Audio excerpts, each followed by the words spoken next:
Section 2, which is all about IELTS writing.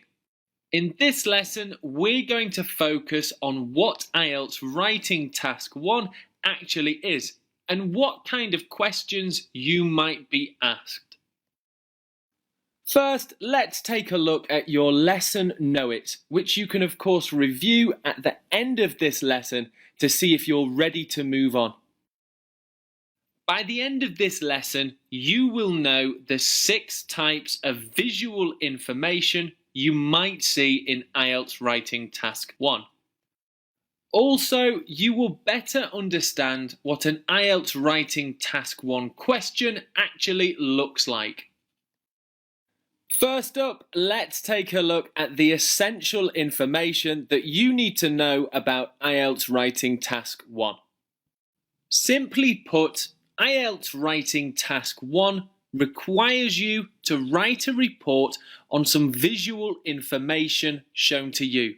That could be a mix of charts, tables, diagrams, or even a map.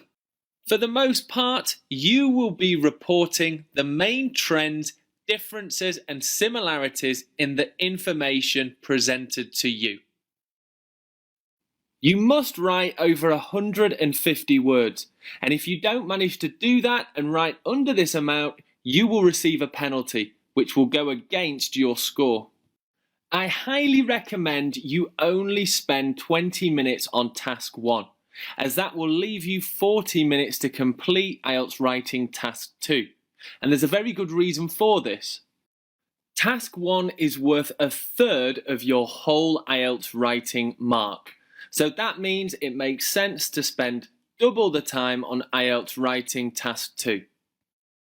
To summarise IELTS Writing Task 1, you must describe some visual information that is presented to you.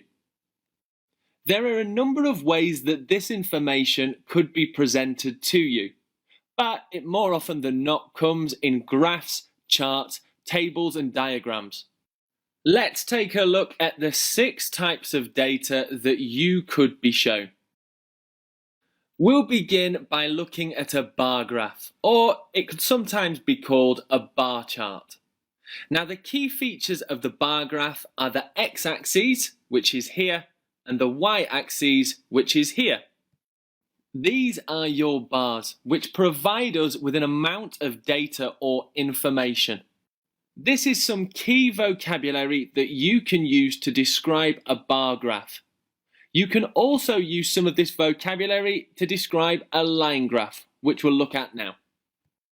Much like the bar graph, a line graph also has an x-axis and a y-axis, but there are no bars. Here we use a line to provide data and information, and there might be more than one line on the ones that you are shown. You might be asked to describe the information in this, which is called a pie chart. As you can see, there are no x and y axes, and we call these segments slices or a slice. You could also be asked to describe a table, which looks something like this. The columns go down and the rows go across. A slightly different way of presenting information is this, which is called a flow chart. The individual boxes are called cells. The final question type that we'll quickly look at is called a diagram. The diagram could be showing you information from a range of topics, but there will be arrows to give you information about what's happening. Again, to summarise, in IELTS Writing Task 1, you must describe some visual information that is presented to you. This could be done in these 6 different types of questions. Let's take a deeper look at some examples. Before we see the question, let's talk through the information presented to us. So first we can see that this is a bar graph. Beginning with the title at the top, it's showing us the waste disposal in 4 different cities in the year 2004. To the right, there is a coloured key which shows us the 4 types of data that have been recorded.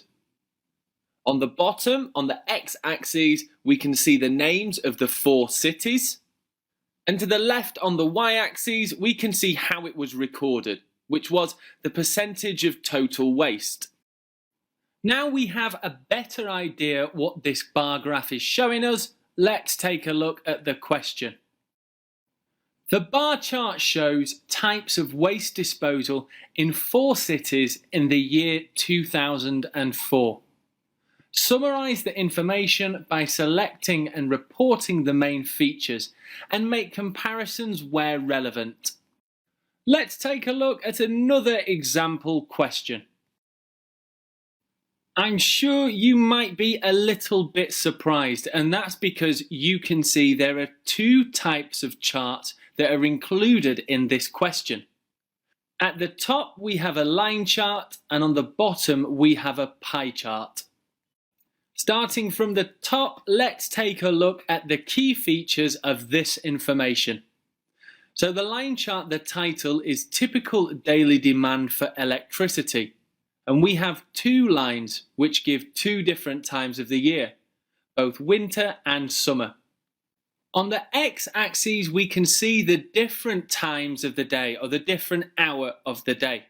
And on the y-axis is our measurement in units of electricity. Below the line chart is the pie chart, and this shows what the electricity is used for. To the right we have our key, which shows us what information is being recorded, and on the left is our pie chart showing the amounts. The line graph shows the demand for electricity on a typical day in summer and winter. The pie chart shows how electricity is used.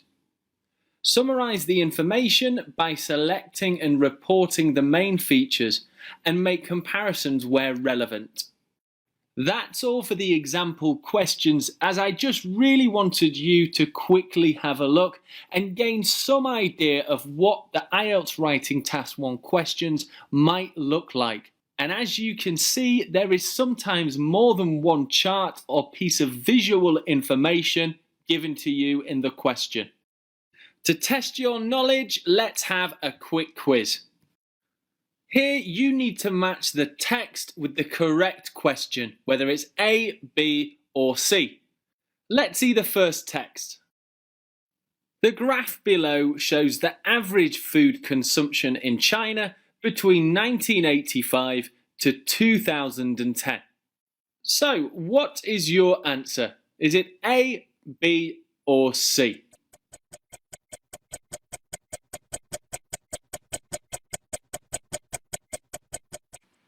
That's correct. The answer is actually the line graph, which is C. Let's take a look at one more question.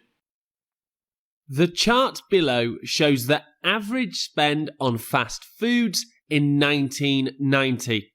Is the answer A, B or C?